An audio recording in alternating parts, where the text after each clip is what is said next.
Speaking of man, in your excellent talk regarding feminism and the satanic epi-eugenics agenda, you talk about the purpose of dividing man versus women, black versus white, but you say there's an extra significance with the gender divide because it is a 50-50. What is the purpose of dividing the genders? The biggest cohesive glue in a society regarding morality and social cohesion in general is the bond between man and woman. And you only need to gauge or measure the healthiness of a society and the strength of the state, by the way, which is inversely proportional to the health of a society, by how well do men and women get along with each other within that society. Now think about what I just said there. The biggest social cohesive glue in all of society is the bond between man and woman. And the health of a society is gauged by how strong that bond is. And the health of the state is gauged by how weak that bond is. The power of the state is inversely proportional to the strength of that bond. Therefore, you automatically know the social engineers are going to want to drive a wedge between men and women. And all we have to do is look around. Look around, see, it's all scientifically observable. It has nothing to do with opinion. It has nothing to do with belief. It is observable. How powerful is the state? Then look at that's the effect. Okay? How much do men and women truly get along and love each other and respect each other in our society? Is it about mutual respect? Is it about getting along? Or is it about power over the other? Is it about wanting something from the other? Okay? And only seeing what you can get from the other, from the opposite sex. And this is what our society has totally devolved into because of the social engineers driving a wedge and forging a gender war between the sexes. And also, putting in the notions that there are like 60 some genders as well. Believe me, I'm friends with transgendered individuals and have no problem with their choice to do that. It's not about discrimination. But when you're starting to try to tell people biology has no bearing on what gender is, you're trying to redefine science.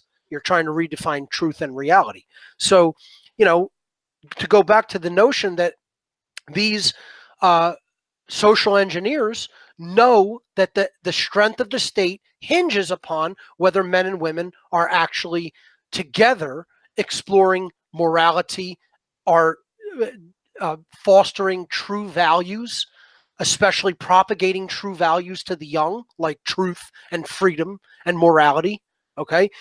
If that's not being done, you're having the state raise children. You're having constant division and warring between people in their own families and amongst their friends.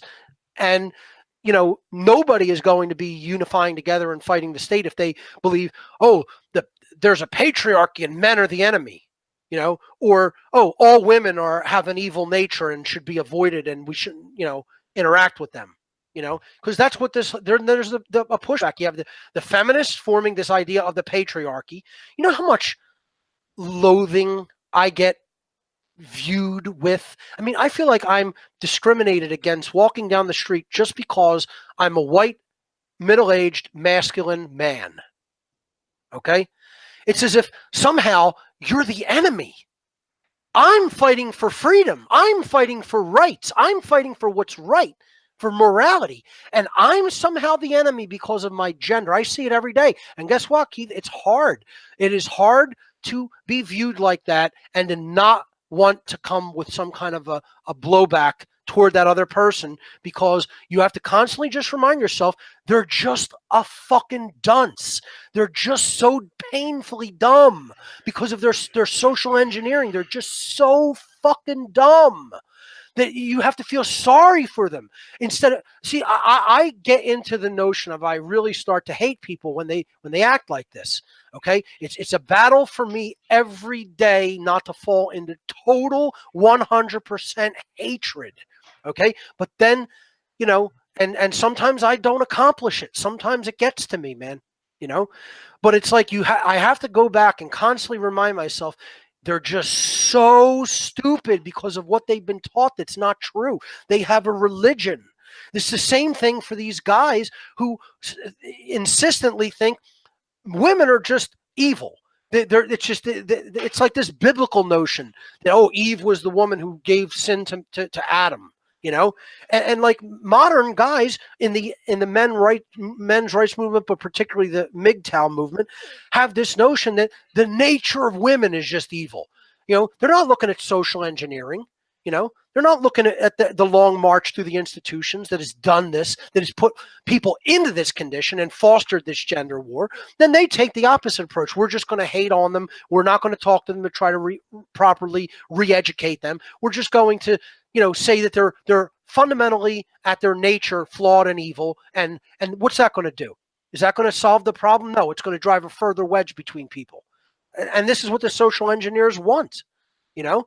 And men can be said to be just as equally stupid and just as equally not educated because they don't understand the world of the occult. They don't understand social engineering. They don't understand hidden knowledge. They don't understand hidden psychology. They don't understand mind control. You know, they think, they look at a picture of women are acting like this to me, so they must just be bad people. No, it's the condition that they've been worked into. Just like men have been worked into a condition